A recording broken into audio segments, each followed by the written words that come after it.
changed your hair a little bit. And I got bangs. It's very sassy. It's like you went to the hairdresser and went, I'd like the sass cut, please. I like my hair a little bit shorter in the winter and longer in the summer, because then you can just let it fly in the breeze. Who's that girl? Who cares? Who's that girl? Mr. Ron Chapman. Producer, director, writer, and musician. Let's list some of his documentaries. Who the fuck is Arthur Vogel? The Forbidden Shore. The Poet of Havana. Shelter. From Earth to Sky. Gift of the Artist. One that is coming out right now. Don't even with it. So I am exciting. so excited for this. Revival 69. Ladies and gentlemen, here is Ron Chapman. Yeah! Hey. Wow, hello. Wow. How are you? I'm doing So well. How good are you doing? How did you get into documentary filmmaking? I started off really thinking I was going to be a musician, played in bands and did that. I became a manager, became a promoter and a record producer. At some point I started doing rock videos with Bruce Coburn, Lovers in a Dangerous Time, and Rocket Launcher. I started doing commercials and it turned into an advertising agency, international clients. And we did Cuba tourism. We did a lot of commercial work and shooting there. I thought I'd get back to filmmaking. I started making documentaries back in 2010. It seems like you have a love affair with Cuba. It's when we got the advertising account for Cuba, I went there and I discovered the music of Cuba, that this was sort of a bit of an undiscovered treasure that would make a great film. Shot about 60 Cuban artists, their lives, their careers, and what it is to be Cuban, and called The Forbidden Shore. Para un tsunami cultural en el mundo de la música cubana.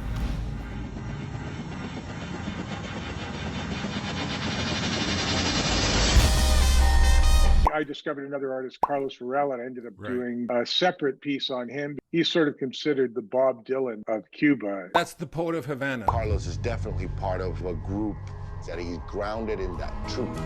You can be sitting somewhere and start singing one of his songs and everybody knows the words.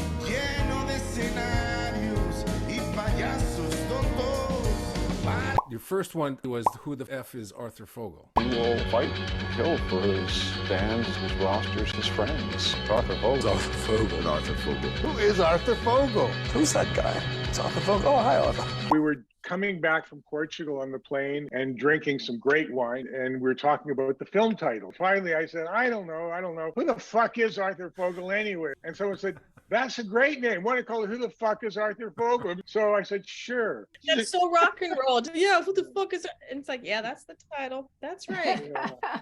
From Earth to Sky. The real test of what is an indigenous architecture is whether the indigenous people who it's serving actually see it as their own. There is a sense of hope. I think that's beautiful. To meet these successful indigenous architects who are so good at what they do, the values of indigenous peoples, all of that you see through the lens of architecture. Your newest documentary about the concert in 1969 in Toronto. And that Chuck was going to be there, and Jerry Lee was going to be there, and the great rockers who were still living. The Doors were top of the bill. This was far too much ahead of its time. No one really knows about it. People from Toronto don't even know about it. Rolling Stone called it the second most important moment in rock history. It was a treasure trove. Never before seen footage from '69 was amazing. Ron, we are completely over time, but thank you so much, man. Thank you. Thank you. Wow. He is amazing. If you want to check him out, you ChapmanProductions.ca. like, Share. comment, subscribe.